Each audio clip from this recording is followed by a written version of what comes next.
My fiancé's friends joked that she had a backup fiancé if I messed up. I laughed. Smart. Then I walked over to the backup, handed him the $100 engagement ring, and said, "Tag in, buddy, she's all yours." The silence in the room was deafening. Original post: I, 32 male, am, or rather was, engaged to Maya, 29. We've been together for 4 years, living together in my apartment. My name is the only one on the lease. For the last 18 months. We got engaged 6 months ago. The ring itself was a running joke between us. We were at an artisan fair upstate, and we saw this simple, hammered sterling silver ring with a single, clear cubic zirconia. It was beautifully made, but it was, silver and CZ. It cost exactly $100. Maya loved it, saying it was so us and that she didn't need a blood diamond. She insisted we buy it as the ring, with a promise that we'd get something real for our 5-year anniversary. I thought it was cool, a sign that she was practical and not materialistic. Spoiler, I am an idiot. Anyway, last night was our official engagement party. Just close friends, maybe 15 people crammed into my apartment. The vibe felt off all night. Maya was glowing, but every time I came near her, she'd find a reason to walk away, or she'd be in a tight huddle with her friends, Zara and Kim, whispering and giggling. Evan, 30M, her old college best friend she'd been seeing a lot of lately for support, was practically attached to her hip. I'd brought it up before and got the classic, "You're just being paranoid, I'd never." He's like my brother. We were opening gifts. We got a nice blender, we got some towels. Then Zara, who was 3 or 4 glasses of Prosecco deep, stood up to make a toast. "To Maya and Liam," she slurred, holding her glass up. Everyone cheered. "Seriously, to Maya, she is the smartest woman I know." More cheers. "I mean, she's got it all figured out. A great job, a great guy." She winked at me. I smiled. "And she's so smart, she even has a backup plan. Right, Evan?" The room went quiet, but not silent. It was that awkward, sharp inhale of 15 people at once. I looked at Maya. She was bright red, but she wasn't looking at me. She was looking at Evan, and she was smiling. A coy, pleased little smile. Evan, the absolute schmuck, smirked and raised his glass to her. "Always, Maya Bean." Zara, oblivious, plowed on. "Ha ha! I always tell her, if Liam ever messes up, you've got Evan on the bench ready to go. It's our little joke." My stomach just bottomed out. It was like a movie scene where the sound drops out and a high-pitched whine comes in. Every little red flag from the past 6 months lined up in a perfect mocking parade. The late nights, she said, were with the girls, but her phone location, which we shared, showed her in Evan's neighborhood. The constant texting, which she'd flip her phone over to hide. The brother lunches that lasted 3 hours. The way she'd stopped talking about wedding venues. They were all looking at me, waiting for my reaction to the joke. So I gave them one. I laughed, a loud, genuine-sounding laugh. "Zara, that is brilliant," I said, standing up. "Honestly, Maya, I'm impressed. A contingency plan. That's just smart risk management. You always have to have a plan B." Maya's smile faltered, her eyes narrowing. "Liam, what are you?" "No, seriously," I said, holding my hands up. I walked over to the coat rack where my jacket was. I reached into the inner pocket and pulled out the little velvet box with the $100 ring. I'd taken it off her finger earlier to clean it for the party. I walked across the room right past Maya and stopped in front of Evan. He was still half smirking, looking confused. I held out the box. He just stared at it. "Tag in, buddy," I said, my voice perfectly level. "She's all yours." I didn't just hand it to him. I opened his limp hand and dropped the box into his palm. The silence that followed was deafening. You could have heard a pin drop on the carpet. Zara's mouth was wide open. Maya's face had gone from rosy red to a sickly, pale white. "Party's over, everyone," I said, projecting my voice to the whole room. "Thanks for coming. Please get out." "Liam," Maya shrieked, finally finding her voice. "What are you doing? It was a joke, a stupid joke." "Was it?" I looked her dead in the eye. "Was it a joke when you were at his apartment last Tuesday, or the weekend I went to my parents'?" Her mouth snapped shut. I saw Evan's eyes widen. Oh, snap. He didn't know I knew that. Or maybe he didn't know she was lying to him too. Who cares? "Everyone, out, now," I said, moving to the door and holding it open. People scrambled to get their coats and shoes, nobody making eye contact. It was like a bomb had gone off. Zara and Kim were trying to usher a sobbing Maya towards the door, but she was resisting. I'm not leaving, she yelled. This is my home. You can't do this. It's my apartment, Maya. You're not on the lease, I said, my voice flat. You, Zara, Kim, and especially you, back up, get out. Evan, to his credit, looked like he wanted to be anywhere else on earth. He put the ring box on the side table and practically ran out the door. Maya, Zara, and Kim were the last ones. You are a monster, Liam, Zara spat. You're hysterical over nothing, Kim added. Maya just stared at me, tears streaming down her face. You're throwing away 4 years over a joke? No, Maya, I said, holding the door open. I'm saving myself a lifetime of being someone's plan A while they're auditioning plan B. Now get out. She finally left. I shut the door, locked the deadbolt, and put the chain on. That was 2 hours ago.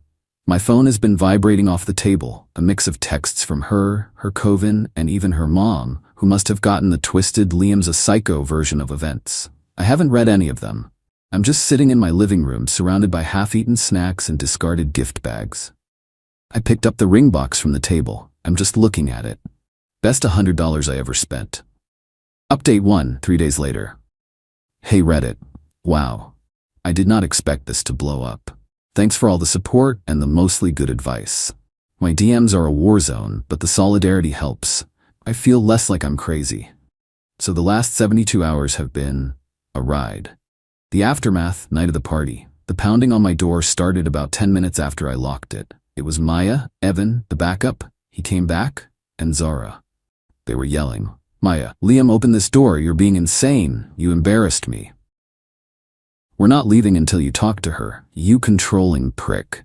Dude, just come out, we can talk. You're making her cry. I just sat on my couch, I put on my noise-canceling headphones and started a new game.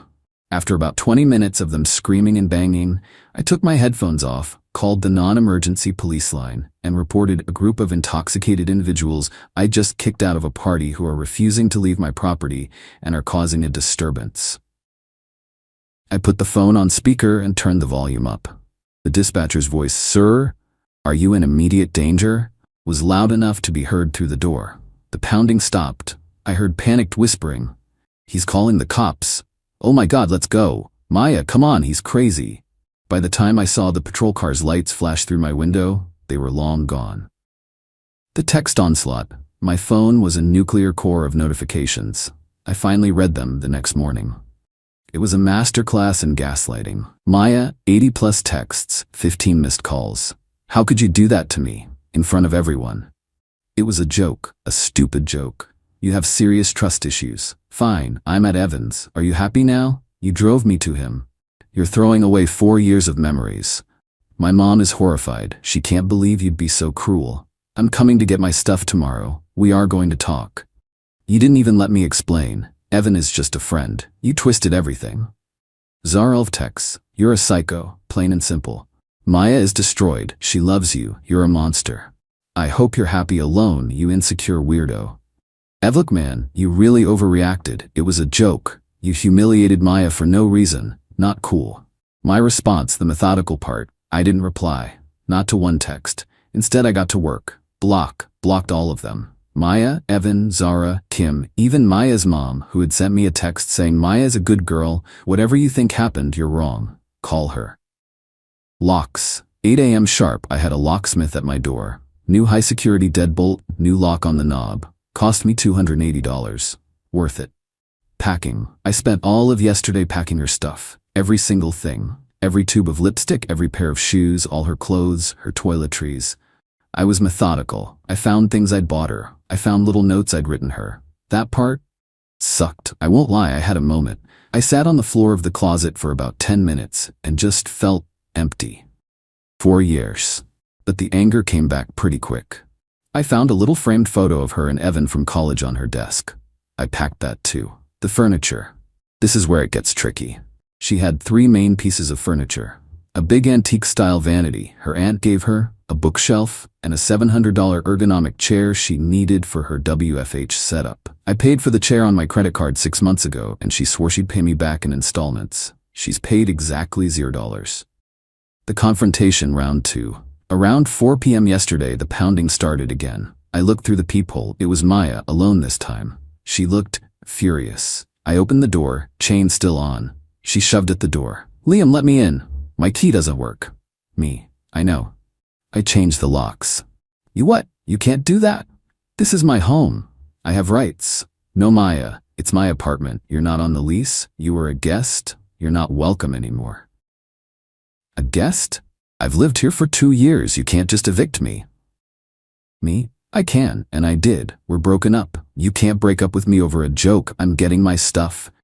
I've packed your personal belongings. They're in boxes by the door. You packed my... You're unbelievable. Open this door. No, you can schedule a time to come and pick up your boxes. You will have 30 minutes. You can take what's in the entryway. That's it. Her face went purple. What about my furniture? My vanity? My chair? Me. The vanity is yours. It was a gift. The bookshelf is yours. The chair? I paused. The chair I paid $700 for. You agreed to pay me back. You haven't. You pay me the $700. You can have the chair. Her jaw hit the floor.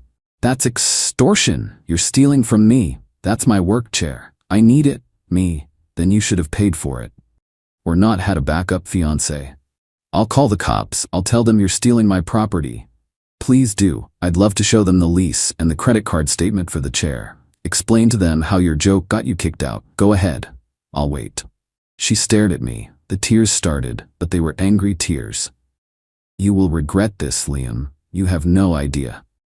She stormed off, dialing her phone. So, that's where I am. I've got 14 boxes of her stuff stacked in my entryway. I'm waiting for the police to show up for a theft report. I'm also half expecting a brick through my window. This is a nightmare. But weirdly, I feel lighter, calmer. The anxiety that's been building for months is gone. It's just clarity and a $700 chair that's actually really comfortable. Update 2, 2 weeks later. This saga just keeps getting more and more ridiculous. The entitlement is off the charts. The police visit. So, Maya made good on her threat. 2 days after my last update, 2 police officers knocked on my door. I saw them coming through the peephole, so I was ready. Maya and Evan, the backup in his full glory, were waiting on the curb by their car, like a little victim and hero combo. I opened the door. Officer 1, older, looked tired. Sir, we received a call about a domestic dispute. A Miss Maya? Me. Hello, officers. There's no dispute. My ex-fiancée is outside. I broke up with her last week, and she's been asked to leave. Maya. He locked me out. He stole my stuff. He has my expensive chair. Officer 1 sighed. A deep, I'm too old for this, sigh. Officer 2. Sir, you understand that if she's a resident, you can't just lock her out. That's an illegal eviction. Me. I completely understand, officer, which is why I have my lease right here. I handed him the printed out lease. My name is the only one on it. She was my guest. Her driver's license, her bills, they all go to her parents' house. She never legally resided here. Officer 2 scanned the document. Officer 1 looked at Maya, then back at me. Officer 1. Okay, but she has property in the apartment. Me. Yes, she does. 14 boxes of it, right here in the entryway. I gestured behind me. I've repeatedly offered to let her schedule a pickup. She refused and demanded full access to the apartment, which I am not comfortable with. He's lying. He's keeping my work chair. It's worth $700. Sir, what about the chair? Me. Ah, yes, the chair is a disputed item. I purchased it on my credit card. I handed him the credit card statement with the charge highlighted. She agreed to pay me back and never did. I've told her she can have it as soon as she pays me the $700 I'm owed. As far as I'm concerned, it's my chair until I'm reimbursed. The rest of her property, her clothes, her vanity, her bookshelf, is right here. She can take it right now. The cops looked at each other. Officer 1, to his radio, dispatch, this is a civil matter, property dispute. He looked back at me. Sir, we can't force you to give her the chair. That's for small claims court. But we can supervise a civil standby so she can retrieve her undisputed property. Are you agreeable to that? Me, absolutely. Thank you, officer. The pickup. The cops walked down and got Maya and Evan. The next 20 minutes were the most awkwardly silent, high-tension moment of my life. The 2 cops stood in my open doorway. I stood in the living room. Evan and Maya had to walk, trip by trip, taking the 14 boxes, the bookshelf, disassembled, and the vanity, which was a pain. Maya was ugly crying the entire time. Sobs, hiccups, the whole performance. Evan just looked angry and kept glaring at me. Evan, muttering as he picked up the last box. "You're a real piece of work, man. Just give her the chair. You're welcome to Venmo me the $700 and take it yourself. Back up." Officer 1 barked a single short laugh. Evan's face went bright red. He grabbed the box and stormed out. This isn't over, Liam. You're a thief." "Okay, Maya. Have a good night." I closed the door. The cops gave me a nod and left. The new dirty trick. I thought that was it. I really did. I was wrong. The entitlement just found a new, more dangerous path. Yesterday I got a call from my landlord, Mark. "Mark? Hey, Liam? Weird question, but is everything okay over there?" "Hey, Mark? Yeah, why?" "Just a messy breakup, but it's handled." "Well, I'm asking because I've gotten three anonymous calls to the management office in the last 24 hours. All concerned tenants." My blood went cold. Concerned about what? First one was about constant screaming and arguments. The second was about a strange chemical smell from your vents. And the one I just got 10 minutes ago was about suspected illegal drug activity and a lot of strange men coming and going. I couldn't speak. "Look, Liam, you've been a perfect tenant for 5 years. I know this is crap. I know you. But you gotta understand, the corporate office freaks out about this. Drug activity is the magic word. They've already told me I have to schedule a formal unit inspection for next week. And if I get one more call, they're going to push for an eviction notice based on violation of the community safety clause." This wasn't just a smear campaign. This was an attack on my home. My life. She was trying to get me evicted. "Me, Mark? It's my ex. I swear to you, she's retaliating because I kicked her out after well, it's a long story. But it's all lies." "I believe you. I really do. But my hands are tied. I have to do the inspection, and please, whatever this is, make it stop. I don't want to lose you as a tenant, but they'll go over my head." My response, I hung up, and for the first time, I was genuinely scared.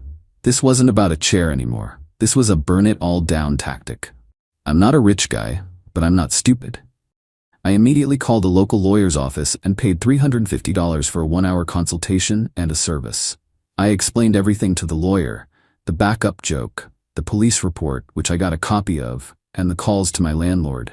The lawyer was grim. She said this is classic vindictive ex behavior. Her advice? Cease and desist. She is drafting a formal cease and desist letter.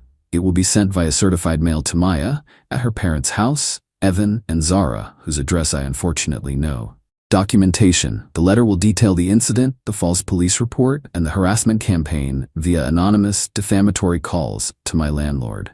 It will state that any further contact, direct or indirect, or any more anonymous calls, will be treated as evidence in a forthcoming civil suit for harassment, defamation, and intentional infliction of emotional distress. Landlord. I am to send a formal, written email to my landlord and CC his corporate office, summarizing my breakup, stating that I am being targeted by a campaign of harassment and false defamatory reports by my ex-fiancé as retaliation, and attaching a copy of the C&D letter to show I am handling it legally. This creates a paper trail protecting me. So that's my life now. I'm out $350 for a lawyer and $280 for a locksmith. My landlord thinks my apartment is a drug den, and I have to have a formal inspection next week. All because I wouldn't play along with a joke. The nerve of these people, to be the ones in the wrong, and then to try to ruin my life as a punishment for me not letting them. I'm not even angry anymore. I'm just cold. This isn't a breakup. This is a war I didn't ask for, but I'm damn well going to finish it. Final update, 2 months later. It's over. Thank God it's finally over. I'm sitting in my apartment. It's clean, it's quiet, and I passed the inspection with flying colors. Mark, my landlord, was super apologetic about it. So here's the final domino cascade. The C&D letter. My lawyer sent the cease and desist letters. Certified mail.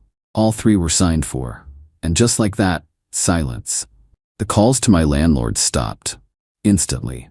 The concerned tenant evaporated. It's amazing what a letter with a real lawyer's letterhead can do.